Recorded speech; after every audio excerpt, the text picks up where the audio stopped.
Oh, guys, naaalala nyo ba yung Russian vlogger na nambastos ng kapwa Pilipino natin? O tapos napahuli, naikulong natin siya ng 9 months para matuto ng leksyon. O ngayon po ay napalabas na siya ng bansa.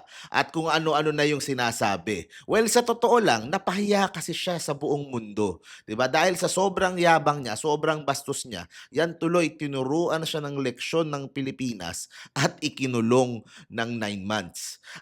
Sinasabi niya na puno ng korupsyon yung mga kulungan daw natin, 'di ba? Sa akin lang, 'di ba, lalo na sa BJMP sa Muntinlupa, magugulat pa ba tayo doon? Meron nga dong gumagawa ng music video. Labas-pasok iba't ibang babae nung mga VIP na mga inmates doon, 'di ba? So pero buti na lang kasi yung isa pang nasabi niya, yung sa Bureau of Immigrations, meron tayong proactive at bilis kilos na commissioner diyan sa BI o sa Bureau of Immigrations. O sa utos ni Commissioner Joel Anthony Viado ay ginalugad kaagad nung Sabado, January 24, yung pong mga detention facility ng Bureau of Immigrations diyan po sa Taguig at sa Muntinlupa. Kasama po yung tulong ng NBI at ng Bucor. Tandaan nyo po, ito po ay mga detention facilities ha. Iba po ito dun sa mga aktual na kulungan para po sa mga hardened criminals, di ba? Iba po 'yon. Ito po sa Bureau of Immigrations para po sa detention facility ng mga overstaying, tsaka may mga iba't ibang issue na pwede na silang i-deport sa mga bansa nila. Pero either way, bawal pa rin talaga doon sa loob yung pong mga cellphone at yung mga ibang mga kontrabando. So ayon kay Commissioner Viado, 3 tauhan nila ang nahuli na may kagagawan sa pagpuslit ng mga items na ito sa loob ng detention facility. So kaagad silang sinibak sa pwesto at tinitignan kung anong posibleng ikaso sa kanila pagkatapos nito. Siyempre, kailangan din managot ng mga nagtatrabaho doon na hinayaan na makapasok yung mga items na yan. Ang marami pong nakuha doon po sa paggalugad ng mga otoridad diyan po sa detention facility. So kabilang po sa mga nasabat diyan sa loob ng detention facility ay mga cellphone, mga unauthorized cash, o merong patalim, merong sigarilyo at iba't iba pang mga electronic devices na bawal naman talaga diyan. O sa ngayon po ay kinukonsidera na ng Bureau of Immigrations na ibawal lahat ng klase ng cellphone diyan po sa loob ng detention facilities. Sa halip, sila na lang po ay gagamit ng either landline o di kaya video call booth na lang para po makausap yung pong kanilang mga mahal sa buhay o hindi kaya yung kanilang mga abogado, 'di ba? Isa po lang ito sa mga steps na ginagawa ng BI to make sure na hindi po mauulit yung ganitong klase ng pagpasok ng mga bawal na gamit.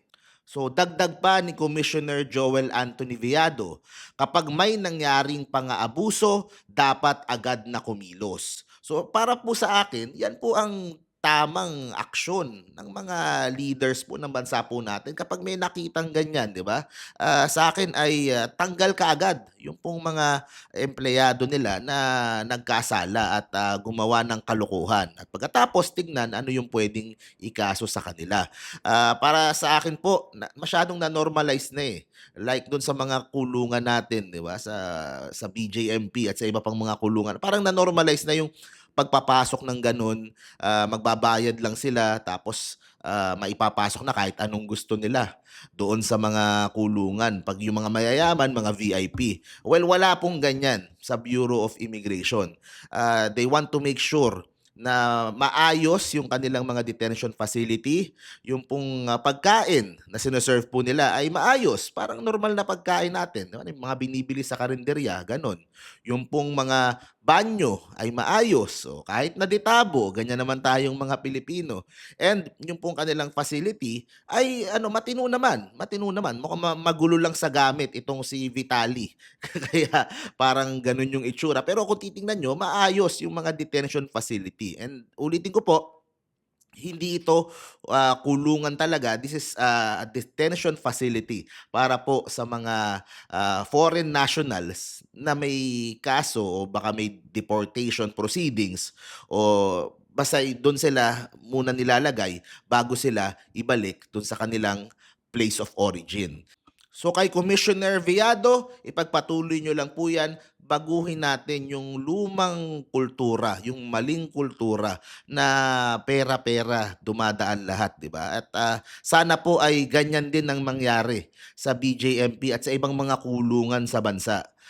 Kapag may nakita na issue, bilis kilos, aksyonan kaagad, di ba? At para po sa akin, yan ang paraan para po mabago po natin yung buong sistema at kultura po pagdating po sa korupsyon.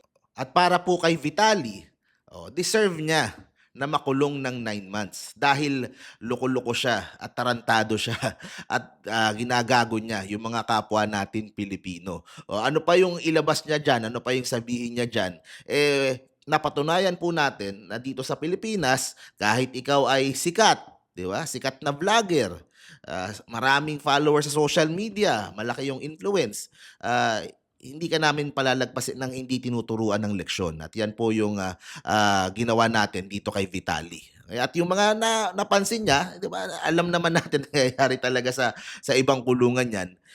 Buti sa BI, ginawa na kaagad ng solusyon at confident ako naman na hindi na mauulit yung ganyan. At least sa BI, sa Bureau of Immigration, doon sa mga ibang kulungan natin, sana sumunod din.